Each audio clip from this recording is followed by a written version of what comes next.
We're going to talk briefly about the teachings of certain so-called teachers like Kenneth Copeland, Kenneth Hagin, Frederick Price, etc.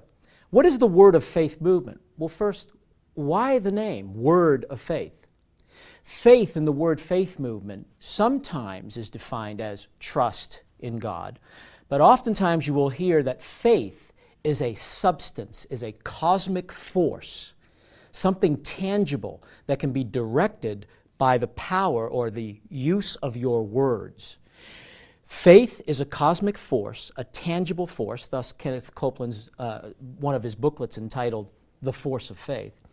And the force of faith is directed by the words we speak in positive confession to plug into God's already set up laws of healing and prosperity. This is what I hold a form of Christianized magic, where the sovereignty of God, the providence of God, His goodwill is shelved. And Kenneth Copeland, in contrast to that, will tell us in his book, The Laws of Prosperity, we are to confess what we desire to come to pass. So words are containers to carry the force of faith to plug into the laws of healing and prosperity. And again, this is not a biblical teaching. Let me outline systematically where we're going here, but briefly. We're going to end up with humanity being actually gods themselves. But how did we get there? First of all, it starts with a Gnostic notion that the real you is not your body and is not your soul, but the real you is your spirit. The second step is that God is spirit, according to the Word of Faith movement, according to the Bible too, but what they do with it is different. God is spirit. Therefore, we, they say, are in the same class of being as God.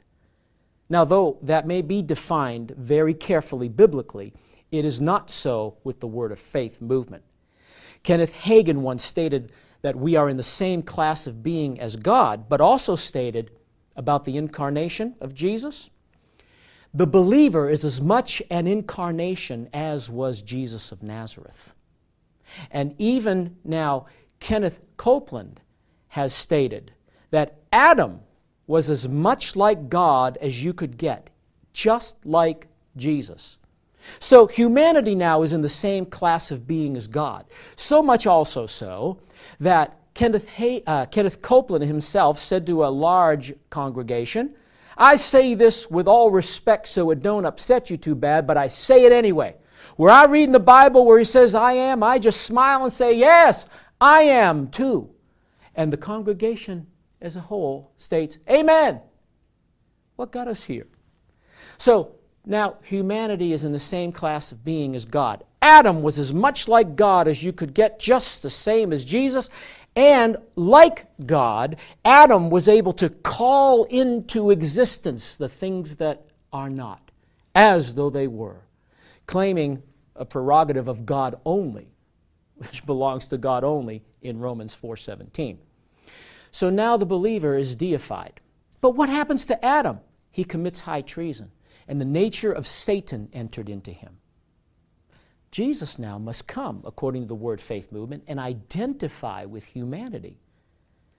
There is the biblical doctrine of identification, the blessed doctrine of identification, that Jesus was as much like we are according to His humanity, but there are borders to the doctrine of identification. Jesus is without sin, Hebrews 4. However, on the cross, according to the Word Faith teachers, Jesus, when He cried, my God, why have you forsaken me?" took on the nature of Satan.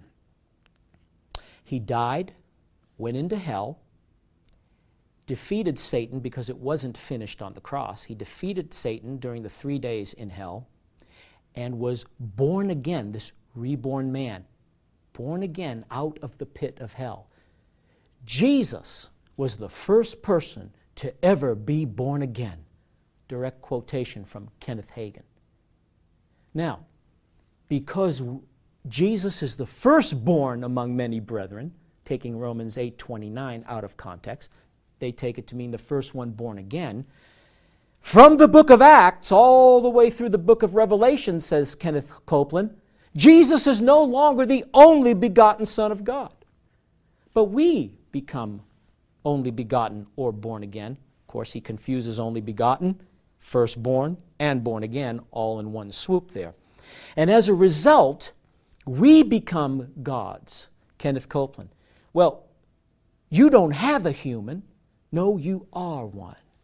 You don't have a God in you. You are one. And what happens here is that we are restored to Adam's original condition, where he was God.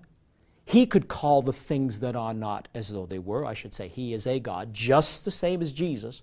He could call the things that are not as though they were, just as God did in Genesis 1 when he spoke all things into existence. And Adam wasn't even subordinate to God, even, says Kenneth Copeland. So now we have been restored to Adam's original condition, able to call the things by our words that are not as though they were.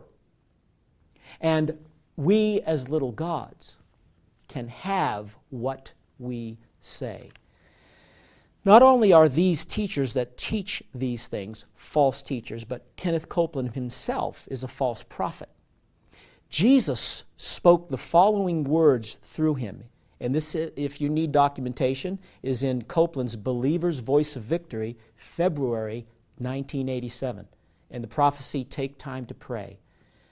Copeland delivered this prophecy, Jesus' words. They crucified me for claiming I was God, but I didn't claim I was God. Folks, the Word Faith movement is contrary to true biblical doctrine, the only doctrine that is universally true. If you're involved in it, come out.